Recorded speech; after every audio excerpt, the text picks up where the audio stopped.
Tonight, changes coming. We get an up-close, behind-the-scenes look at how UMD is planning to conduct classes in the fall. And protests at the Capitol. Teachers in Michigan are speaking out about schools reopening this fall, what they're worried about.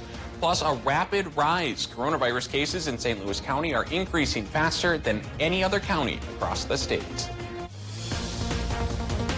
From CBS3 Duluth, this is the CBS3 News at 6. Good evening, I'm Anthony Mack. Kristen is on assignment tonight. Thanks for joining us. UMD, like many colleges, is getting ready to bring students back to campus for the fall semester. And this school year will be like no other. Even with more than half the university's classes online, some students will be heading back to the classroom. CBS 3's Emma Quinn spoke with university officials to learn what changes are being made. Well, the college experience will be very different for students here at UMD. Officials in the admissions department say recruitment efforts are stronger than ever. Wednesday was the first day of on-campus tours. Since the end of March, all visits were virtual. The admissions office has reduced the number of students during group tours from 60 to 6. The route of campus visits have also changed in order to showcase the campus and maintain social distancing. While UMD officials were not able to share the number of incoming freshmen at this point compared to years past, they hope more students will consider a UMD education and their changes to recruiting efforts will pay off. We continue to focus on what makes UMD really distinct. You get that University of Minnesota education, big-time academics, but in this wonderful location and community. As for students who are enrolled as of right now, almost half of undergraduate classes being offered this fall are either in person or a hybrid model. UMD officials say about 80% of undergraduate students have at least some of those classes in their schedule. Typically, move-in day for on-campus housing lasts 1 day. This year, it will span over 5 days, 3 days for incoming students and 2 days for returning students. The university also says only 2 students will be living in a dorm room. All guests, staff, and students will be required to wear masks inside of campus buildings. And tonight at 10, we'll learn more about cleaning and social distancing efforts on campus. The number of COVID cases in St. Louis County is growing faster than any other county in the state. At last check, the county has 486 cases. Health officials say about 75% of those are in Duluth. We told you earlier this week, recent data analysis showed St. Louis County was one of 6 emerging hotspots in the state. Many of the new cases were reported in July. The virus is spreading most rapidly among young people who've reported going to bars and restaurants. That's according to county officials. Everyone is being asked to wear masks, wash your hands, and practice social distancing to slow the spread of the virus. All right, and Austin's here to give us our first look at the weather tonight. Austin, a beautiful day, but it's clouding over pretty good out there right now. Yeah, we're seeing a little upper level feature kind of passing through right now, so we're seeing a little more cloud cover, but no rain. So that's at least the good news if you have any outdoor plans this evening. And we hit above average again today. 79 degrees was our high. Average is 76, and we're going to continue to see those above average temperatures for the foreseeable future. And we started off this morning at 54 degrees. And you can see that cloud cover kind of making its way through the area, a little more widespreading coverage than what we saw this time yesterday. It's still nice, though, 72 degrees down by the lake. Winds are out of the north-northeast at 7 miles per hour, so that's why it's a little bit cooler down there. 74 on top of the hill, and we're generally looking at roughly 73 to 79 degrees area-wide for temperatures, and winds starting to turn a little bit out of the south and east here on top of the hill, but still seeing mostly a south to southwest wind, even a slight south-southeast wind everywhere else. For tonight, we're looking at partly to mostly cloudy skies, lows falling back into the low 60s with light winds. We do have the potential of seeing a few strong storms tomorrow, Tony, and we'll talk about that in Maine weather in just a few minutes. Thanks, Austin. As COVID-19 cases rise in St. Louis County, parents who can afford to are planning ahead by hiring extra help. Minnesota Reading and Math Corps says their tutors are in demand now more than ever. CBS 3's Leanne Valdez has more.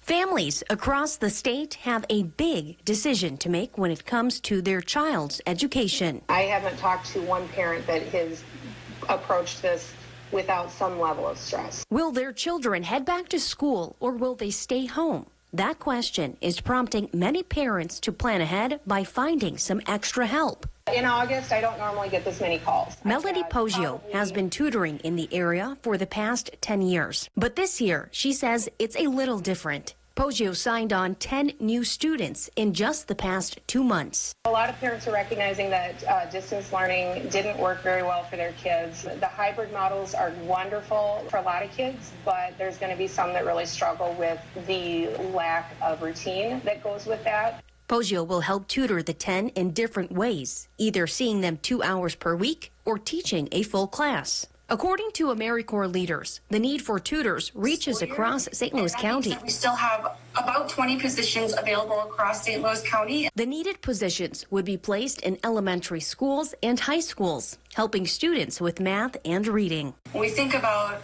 missing out on about 3 months of school with our current pandemic, it is just so important that they are given those extra supports. And our program does offer one-on-one and small group support, so really honing in on those skills that they may have missed. And with tutoring costing parents a lot of money in some cases, some tutors we spoke with added that they're worried about what this could mean for the already prevalent achievement gap. If you'd like to apply to be a tutor, we have a link on our website, CBS3Duluth.com. A group of educators is rallying in Michigan's Capitol lawn today to call attention to the dangers of schools physically reopening. The group is also demanding more funding to protect school communities. Educators from across the state shared their stories and demanded that state and federal officials take more decisive action in addressing the public health crisis. When Michigan Governor Gretchen Whitmer suspended in-person school instruction in March, there were only a few dozen cases in Michigan. Now, months later, there are hundreds of new cases per day, and the group says it's clear that it is unsafe to resume in-person instruction. We want to return to school safely, and it's very clear at this time, based on the advice of health and medical experts, that it is not safe to return to school.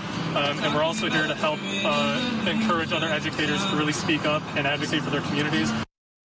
Organizers of the event say the goal of the rally is to see the state commit to reopening all schools safely and also recognize the trauma students' families are dealing with due to job losses, the looming threat of evictions, expiring unemployment benefits, lack of access to health care, and a host of other issues affecting their communities. School leaders in Itasca County shared where their district stands on fall learning plans. For the most part, superintendents are either aiming for in-person learning or giving kids some sort of access to classrooms. Overall, educators say it will be up to each family and their comfort levels. For Deer River, they're looking at offering distance or in-person learning. Nashua-Keewatin is still working on a restart blueprint.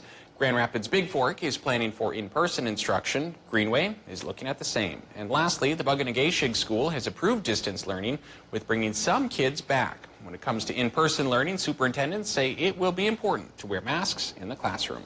It's understandable. It's become a political issue. And I guess from my position as a superintendent, I just am urging our community to remove the political component of it and just make this about being in school or not. You can find a breakdown of today's briefing on our website. Leaders will come together again in about 2 weeks to provide another update. Minnesota Governor Tim Walz held a press conference today highlighting resources available for Minnesotans in need. With the end of the unemployment check from the federal government, Walz and his team discussed new and existing relief programs. Walz said the stay-at-home order caused hardship on the economy and families. The state is offering renters assistance, food pantry opportunities, and job search tools. The benefits aim to support those impacted by the ongoing pandemic. We in Minnesota never wanted to be in a situation where we were asking people to choose between their health and their ability to pay their rent. That was not a choice that we feel like we should have to make in Minnesota. We have the capacity to deliver that. Walz adds that he wants another round of relief from the federal government. To see what programs you may be eligible for, you can visit bridgetobenefits.com. The next generation of engineers from across the U.S. are ready to get to work as they begin classes on the Iron Range. Iron Range Engineering, based out of Mesabi Range College in Virginia, welcomed its second cohort of Bell Academy students this morning with a special ceremony. The Academy is a unique part of the Iron Range Engineering program. It consists of one semester when students learn to work in the industry by completing design projects, taking technical courses, and developing professional skills. As industry continues to grow and change, professors with the program say the skills and education that come from the program are very important to the region. In IRE, our students come from northern Minnesota, they educate in northern Minnesota, and most stay in northern Minnesota. We wanted a way to share this resource with the world and have people from around the country come to northern Minnesota, stay in northern Minnesota. So it's really a regional development type event as well. And coming up in next week's Eye on Mining, Kristen Baki is digging into some of the challenges the pandemic has brought to this year's students. We will also hear from local lawmakers about the importance of recruiting and educating the future workforce, which they say is critical to local industries. Still to come, it's been 6 months since Minnesota saw its first case of COVID. Coming up, we take a look at how the pandemic has progressed in the state and take a look at what the future holds. And coming up in Maine weather, it's going to be a warmer and muggier night across the area, and then we are tracking some thunderstorms for the weekend, and a few could even be strong to severe. Your Weather Max forecast is coming up next.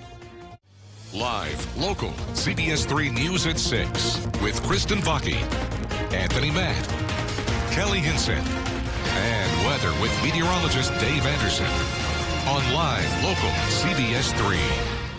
Watch Jeopardy at 4:30, followed by CBS3 Live at 5 on Live, local, CBS3. Incredible savings during the big anniversary sale going on now at Slumberland. Deals galore throughout the store, from modern sofas and chairs to gorgeous beds and lots more.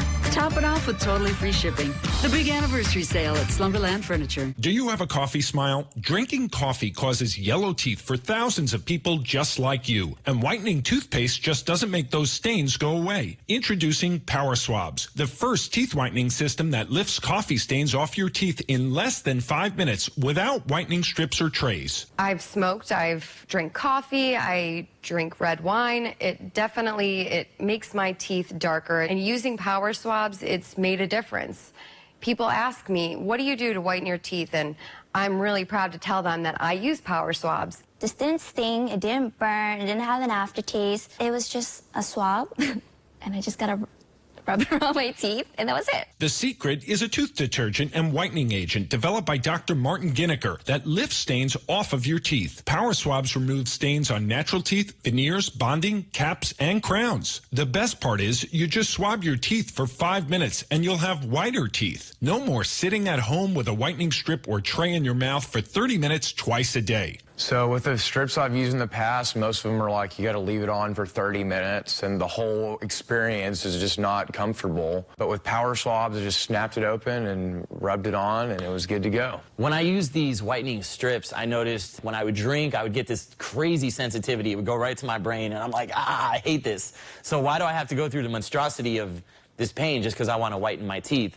With Power Swabs, there was zero sensitivity. Within the first day with the Power Swab, I noticed there was a difference. I really love the fact that you're able to go individually on each tooth and make sure that it's going to be wider. Call for your 5-minute solution to whiter teeth. Whiten your teeth today by ordering Power Swabs and receive 40% off the regular price. Yes, 40% off the regular price. Shipping is free, plus you'll receive a free Quick Stick pen. Visit powerswabs.com or call the number on your screen. Incredible savings on Sealy mattresses during our big anniversary sale now at Slumberland. Get a Sealy Queen mattress as low as $99 or a luxurious Sealy Posturepedic for $9.99. Plus free shipping. The big anniversary sale at Slumberland. For breaking stories that impact the Northland most, turn to CBS3. Catch Eye on Parenting every Thursday at 6 with me, Leanne Valdez, on CBS3. Mining. It's a part of Minnesota's history that affects everyone in the Northland still to this day. Watch Eye on Mining with Kristen Baki every Tuesday at 10. Brought to you by Iron Mining Association, Range Regional Airport, and Miners National Bank of Evelyn. Only on Live, local, CBS3. CBS3 News is brought to you by Duluth Casino. Watch Dave, Caitlin, and Austin for local weather you can trust on CBS. Now, the CBS3 Weather Max forecast with meteorologist Austin Haskins.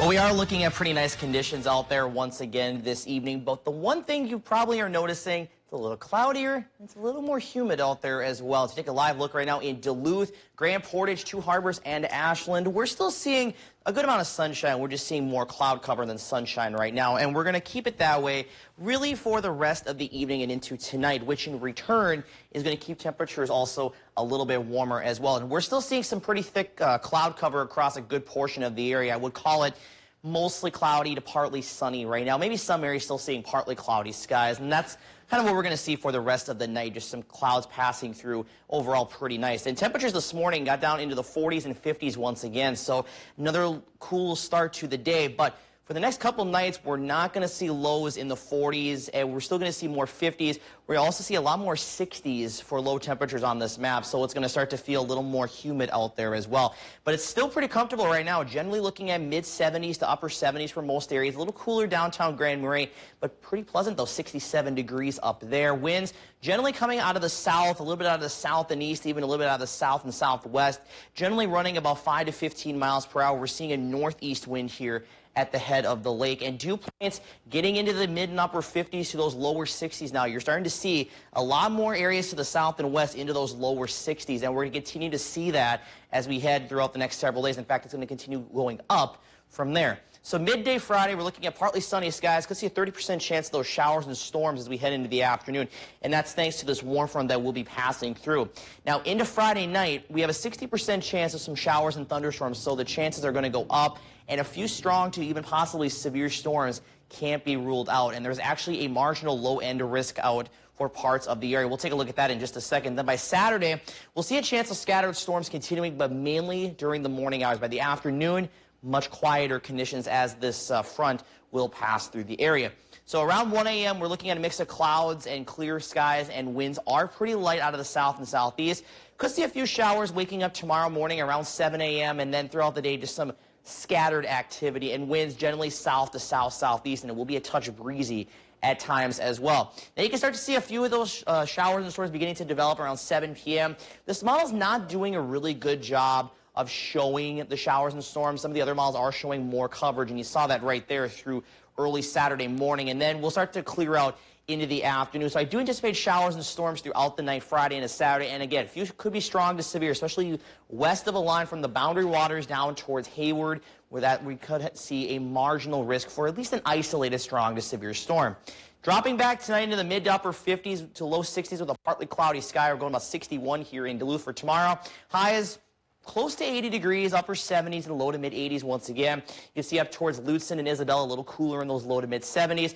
And as we look ahead, we're looking at temperatures in the upper 70s to low to mid 80s for the next week. Chance of storms again return Sunday afternoon into Sunday night. Then after that, we clear out Monday, and Tuesday, Wednesday, and Thursday is looking very, very nice.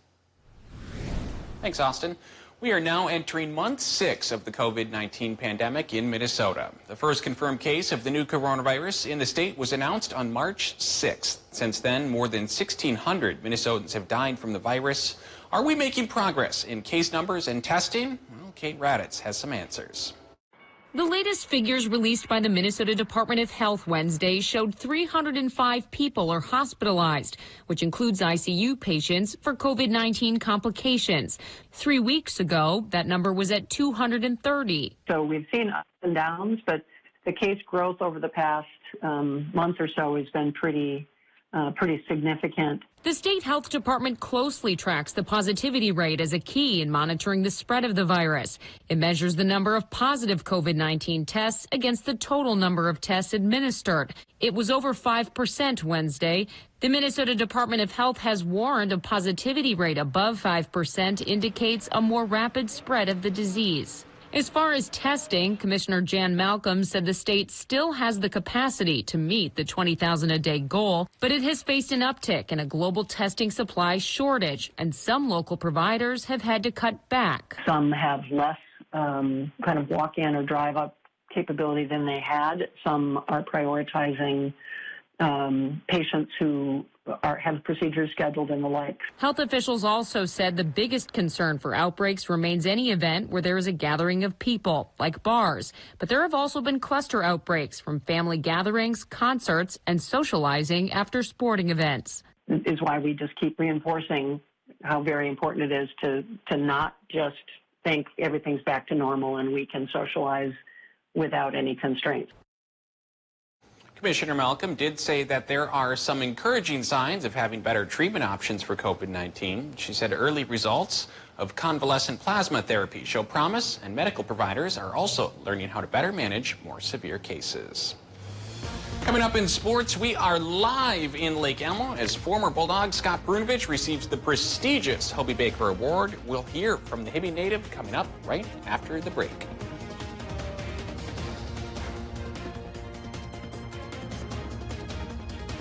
Get your new UTV from Duluth Lawn and Sports, the region's largest power sports dealer.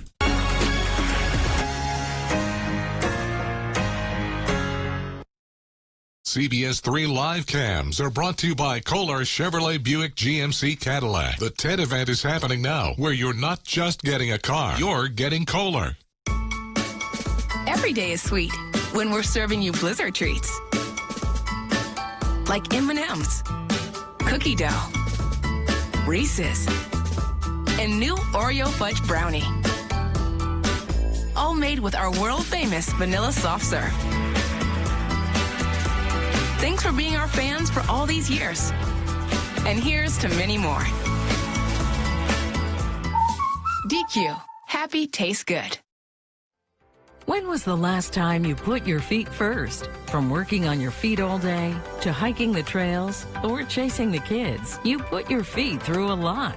At Northern Foot and Ankle, we specialize in foot and ankle pain and can treat most problems without surgery. Referrals are usually not necessary, and most insurance is accepted. So stop living with the pain and get back on your feet again. Contact Northern Foot and Ankle today and put your feet first.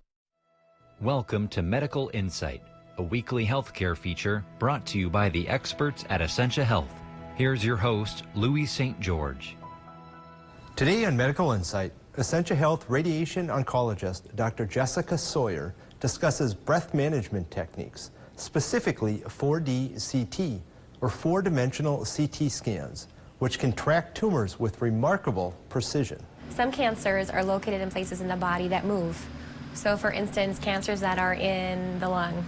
So when you breathe, your lungs move in and out, up and down. And so if there's a cancer within that lung, it's going to move up and down and side to side in however many ways it moves. Using breath management techniques, what we're trying to do is to ensure that when patients come for treatment, we're actually treating the tumor no matter where it is in that cycle of breathing, so not missing. Standard CT is a great tool to use to see where the tumor is at that moment in time. Radiation treatment, for instance, takes, 60 seconds, 2 minutes, and so during that time that the beam is on, a patient can't hold their breath that whole time. And so we actually have to have a four-dimensional in time component also that helps us understand where that tumor is. 4D CT helps Dr. Sawyer and her team deliver radiation effectively and efficiently while minimizing risk to the patient. So we can make sure that when we deliver the radiation treatment, the plan itself, that we're ensuring that we're treating the cancer no matter where it is in the patient's breathing cycle, that we're not missing it, but also keeping our margins small to avoid as much normal lung as possible. So because we have that knowledge, we feel more comfortable using smaller margins, meaning our target is smaller, and when your target is smaller, you don't have as much collateral damage to the surrounding tissues. For Medical Insight, I'm Louis St. George. This Medical Insight was brought to you by Essentia Health. To learn more about the services we offer, visit essentiahealth.org. Watch Jeopardy at 4:30, followed by CBS3 Live at 5 on Live Local CBS3. The 3-month wait is over as Scott Brunovich finally received his prize, the Hobie Baker Award, today at Lake Elmo. That's where you'll find our very own Kelly Insis, who joins us now live with more. It feels like a lifetime ago, Neil. I remember sitting on my couch back in April, watching ESPN, just waiting for Scott Brunovich's name to be called on ESPN, announced by Bucci Maine, that he was indeed going to be the 6th winner of the Hobie Baker Memorial Award for the University of Minnesota Duluth. Today, he's finally getting his moment. The Hobie Baker Award Committee put on what was supposed to be their annual banquet at the Frozen Four, usually, at Royal Golf Club here in Lake Elmo, Minnesota. The day began with a golf scramble, Scotty signing some Hobie memorabilia, and finally getting to take in that moment that he made history. Really exciting that the day is finally here. The Hobie Baker Committee has done a great job of putting this whole thing together and kind of, making the best out of a not great situation. So I'm definitely looking forward to today. This is definitely a dream of mine, and a lot of credit goes to a lot of people who have gotten me here. So just super thankful for everyone that I've crossed paths with that have helped me get to where I am.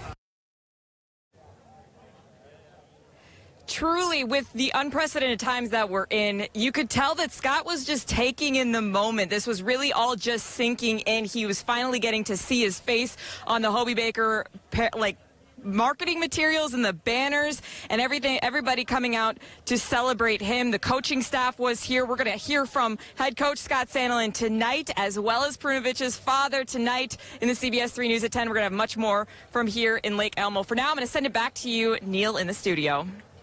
All right, thank you, Kelly. Looking forward to that report. It's go time for the Wild, entering the day tied 1-1 in their best-of-5 playoff qualifier series against the Vancouver Canucks. A win in Game 3 would swing a huge advantage in the series. After a pair of late-night games, finally a day game today. Second period, still no score. Vancouver on the power play. Puck gets around and on net. Alex Stalock gives up a rebound, and Brock Besser, the Burnsville, Minnesota native, puts it away. A diving reach in the crease. On to the third, puck gets past Brad Hunt, and he can't catch Chris Roussel. The Wild, they get shut out in this one. They'll need to win Game 4 tomorrow to stay alive. The NCHC made a big change to their 2020-21 schedule this afternoon. The league announced it is moving conference play to the 2021 calendar year. That means league games will not be played prior to January 1st. The local teams affected include both St. Scholastica men's and women's hockey. The teams will still be allowed to play non-conference games prior to January 1st. Teams heading into opposite directions as the Pirates are on a 7-game losing streak, while the Twins have won 6 in a row and can sweep the Buccos this afternoon. Top of 1, Miguel Sano is batting just .133, but with 2 on, he goes yard after Pirates starter JT Brubaker. That shot down the left field line is out in no time, and the Twins have a 3-0 lead. To the 4th, game now tied at 3. Byron Buxton breaks out a slump in a big way. His first home run of the season to deep center. Twins lead 4-3. The Pirates wouldn't back down, though. Bottom 9, 2 on for Kevin Newman, and he beats the shift. A grounder through the middle scores 2. Pirates walk it off for the 6-5 win. Now that's all for sports. I'll send things back to you, Tony. Thanks, Neil. Heartbreaking loss for the Twins today. While Velveeta and Kraft dominate the mac and cheese world, there's a newcomer trying to enter the market. PepsiCo, the company behind Cheetos, is launching their own mac and cheese line based on that popular snack. The line will have 3 Cheetos-inspired flavors: bold and cheesy, flamin' hot and cheesy, and cheesy jalapeno. The food wizards at PepsiCo already have audience research data that suggests they've got a winning idea. In fact, the idea actually came from a fan who was already using Cheetos to make homemade mac and cheese. I am so excited for that jalapeno mac and cheese. I can't even hardly wait. Something to try, definitely, for sure. I'm not a big jalapeno person, but I would definitely at least give that a try for sure. Yeah. Some clouds moved in after a nice day. Are those going to produce any rain? No, we're actually looking at some pretty quiet conditions, but as you mentioned earlier this evening, we do need that rain, and it's still been pretty dry out there. Here's the updated statistics for today. You can see Duluth about 6.2 inches below average for the year, and since since June 1st, Tony, almost 3 inches. So we do have rain in the forecast the next couple of days. Thanks for joining us.